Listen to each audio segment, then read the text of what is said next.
I was doing some research on communism so that I could fully form an opinion on it.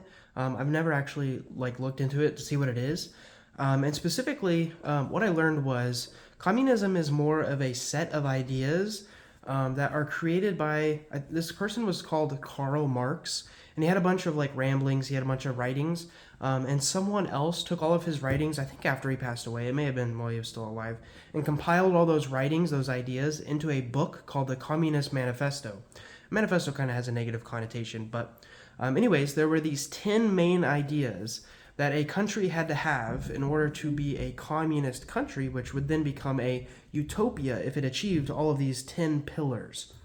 And as I was reading through them and looking at them, I was like, wow, America has most of these, which would mean that America is actually more communism than not communism. And so I just wanted to make a video and run through these and see if you agree.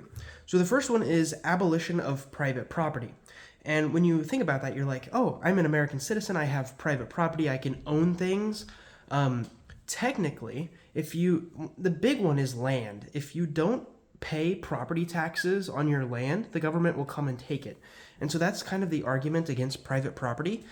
In America, we don't really have private property. The government owns the land and rents it to us through private property taxes. If you don't pay those private property taxes, the government's going to come take it and sell it to someone else, which means you don't own it, the government owns it.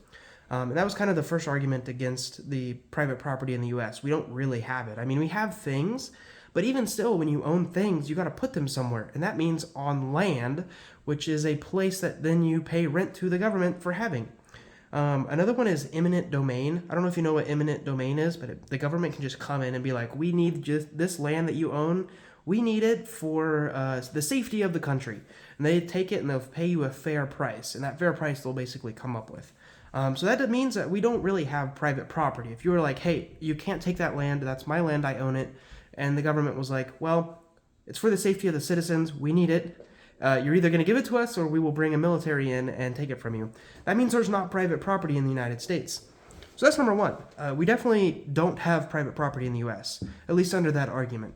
Number two is progressive income tax. Now, that is a fancy way of saying the more money you make, the more money you pay. Simple as that. America has that. So let's move on to number three. Number three is right to inheritance, which basically means if I own a house and I want to give it to my son when I die, or me and my wife when we pass away, I want it to go to my son. That's what inheritance means. So communism means basically, the third idea of communism is right to inheritance means they'll get rid of that, which means you don't have that. Well, that means in America, do we have it or not? We technically don't, because if my son wants to inherit what I am wanting to give to him for free, he has to pay something called an estate tax. And if he can't afford that estate tax, it goes to the government and not to him, which means we don't have a right to inherit, which means that we check off that box for communism. We're same as communism, as communists, that in America we don't have the right to inheritance if you can't afford that estate tax. Number four is a national bank. In America, we definitely have this. It's called the Federal Reserve. They have a monopoly on the money that the government uses. It's called the United States dollar. And it's actually called the Federal Reserve. It's not actually a federal agency. They just put the word federal in there to make it seem more reliable. In fact, it's just a bunch of bankers that came together and said, let's come up with a central bank for the government to use. That's what the Federal Reserve is. It's a national bank. So we check that off. That's 4 pillars already of the Communist Manifesto that America has. Let's keep going. Number 5, nationally controlled communications and transport. You might be saying the government can't control where I go and where I can't go. Technically, they can. And that also includes communication. So talking, what you can say, what you can't say. We got freedom of speech. But that also means radio waves. So if you want to broadcast your own FM radio so it goes to your car, you technically can't do that without filling out the right government paperwork and following a set of rules that have already been established. So we don't actually, the government controls our radio waves. If you want to create a radio station and just start broadcasting whatever you want, that's totally illegal in the US. You can't do that. So they control what you can put out there, what radio waves, what amplitude, what frequency, what you can do, they control it. And that's the communication side. On the transport side, if you don't have your car registered, you can't drive it. It's illegal. They're controlling what you can, if you have a safe car or not. In the same way, if you're transporting material across like state lines, you definitely, like, let's say just say explosives. If you're trying to move explosives, there are regulations that the government says that this is how you have to move those explosives.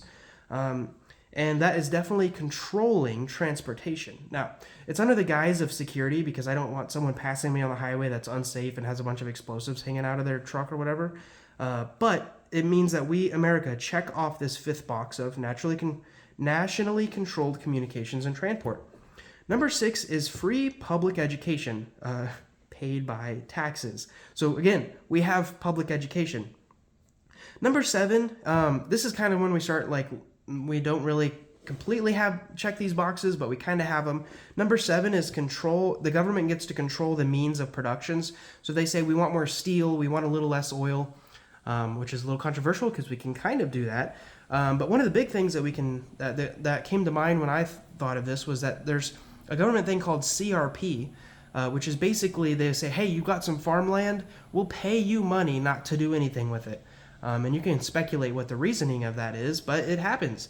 And that is kind of the government somewhat controlling the means of production by incentivizing people not to farm.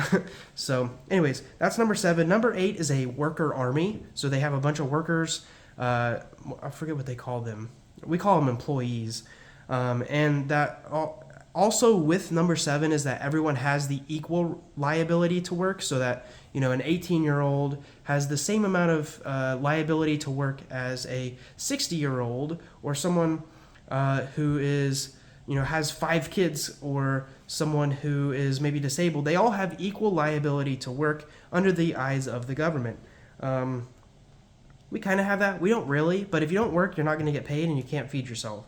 I guess there's like social programs out there that will help you, but I don't know. Number 8, we kind of don't really check off because we don't really have a worker army. That wording is a little confusing. We kind of do have a worker army. In fact, public school, if you look into why public schools got started in the U.S., it was to train workers to work for factories. Anyways, we'll go on to number 9, which is the confiscation of property of rebels or immigrants. We don't have this, but something did come to mind, that if you are a rebel, that if you're doing something illegal or you don't like the federal government, there have been many cases where the government will come in and take your stuff to investigate you.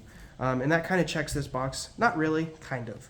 And the 10th one is the government will have the ability to redistribute the population. So if there's a big city here and there's not many people over here, number 10 says that the government has the ability to move those people to where less populated areas so that the country is like evenly distributed. We definitely don't have that. You kind of have freedom to move wherever you want to live. So if we go back through these, America checks off 6 of these boxes. We don't have private property. We have progressive income tax. We don't have the right to inheritance, at least without paying a tax on it. We have a national bank.